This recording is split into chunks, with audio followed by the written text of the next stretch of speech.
കോഴിക്കോട് മേപ്പയ്യൂർ പുറക്കാലമല ഖനന വിരുദ്ധ സമരത്തിനിടെ പോലീസ് അതിക്രമം നേരിട്ട 15കാരനെതിരെ കേസ്. നിയമവിരുദ്ധമായി സംഘം ചേർന്ന് സംഘർഷം ഉണ്ടാക്കിയെന്ന കുറ്റം ചുമത്തിയാണ് കേസെടുത്തത്.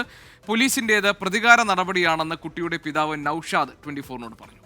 മേപ്പയ്യൂർ പോലീസ് നേരത്തെ നമ്മളെ മകന്റെ വലിച്ചു കൊണ്ടുപോകുന്ന വീഡിയോ ഒക്കെ എല്ലാവരും കണ്ടതാണ്.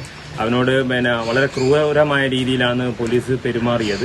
അതോടൊപ്പം ഇപ്പോൾ അത് ആ ഒരു പ്രതികാര നടപടിക്കെതിരെ നമ്മൾ പോലീസിനെതിരെ പരാതി കൊടുത്തു. മുഖ്യമന്ത്രിക്കും അതുപോലെ ബലാവകാശ കമ്മീഷനും ഒക്കെ കൊടുത്ത പരാതിയുടെ ഒരു പ്രതികാര നടപടി എന്നോണം ഇപ്പോൾ വീണ്ടും പോലീസ് ഈ 15കാരനെ കേസിൽ ഉൾപ്പെടുത്തുന്ന ഒരു സാഹചര്യമാണ് ഉണ്ടായിട്ടുള്ളത്. എന്നാൽ കുട്ടി കാഴ്ചക്കാരനായിരുന്നില്ലെന്നും സംഘർഷത്തിൽ ഉൾപ്പെട്ടിട്ടുണ്ട് എന്നുമാണ് പോലീസ് നൽകുന്ന വിശദീകരണം. മിഥില ബാലൻ കോഴിക്കോട്ട് നിന്ന് വിവരങ്ങൾ നൽകാനുണ്ട്. മിഥില, അന്യായമായി ഈ 15കാരനെ കള്ളക്കേസിൽ കുടുക്കുകയായിരുന്നു പോലീസ് എന്ന ആക്ഷേപമാണ് മാതാപിതാക്കൾ ഉന്നയിക്കുന്നത്. പക്ഷേ സംഘർഷത്തിന്റെ ഭാഗമായിരുന്നു ഈ 15 വയസ്സുകാരൻ എന്നാണോ പോലീസ് പറയുന്നത്? എന്താണ് ഈ വിഷയത്തിലെ വസ്തുത?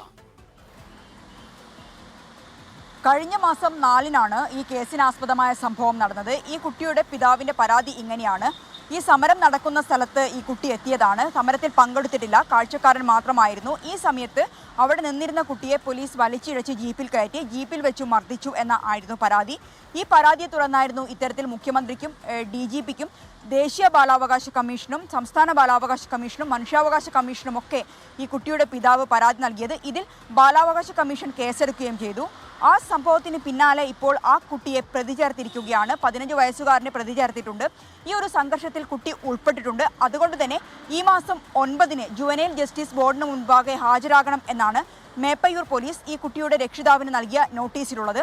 എന്നാൽ ഇത് പ്രതികാര നടപടിയാണ്. ഇത്തരത്തിൽ ഈ ഒരു സംഭവം ഉണ്ടായതിന് പിന്നാലെ പരാതി നൽകിയതിലുള്ള പ്രതികാര നടപടിയാണ് പോലീസിന്റെ ഭാഗത്തുനിന്നും ഉണ്ടായത്. നിയമപരമായി നേരിടും എന്നാണ് പിതാവ് നൌഷാദ് പ്രതികരിച്ചത്. എന്നാൽ പോലീസ് നൽകുന്ന ഒരു വിശദീകരണം എന്നത് കുട്ടി കാഴ്ചക്കാരനായിരുന്നില്ല, ഈ സംഘർഷത്തിൽ കുട്ടി ഏർപ്പെട്ടിട്ടുണ്ടായിരുന്നു, അതുകൊണ്ടാണ് കുട്ടിയെ അന്ന് കൊണ്ടുപോയത്, അല്ലാതെ കാഴ്ചക്കാരനായി നിൽക്കുന്ന ഒരാളെ പോലീസ് ഇത്തരത്തിൽ നടപടിയെടുക്കാറില്ല. ഇപ്പോൾ നിലവിൽ വന്നിരിക്കുന്ന ഈ ജുവനൈൽ ജസ്റ്റിസ് ബോർഡിന് മുന്നിൽ ഹാജരാകുക എന്നതൊക്കെയുള്ള സ്വാഭാവിക നടപടിയാണ്.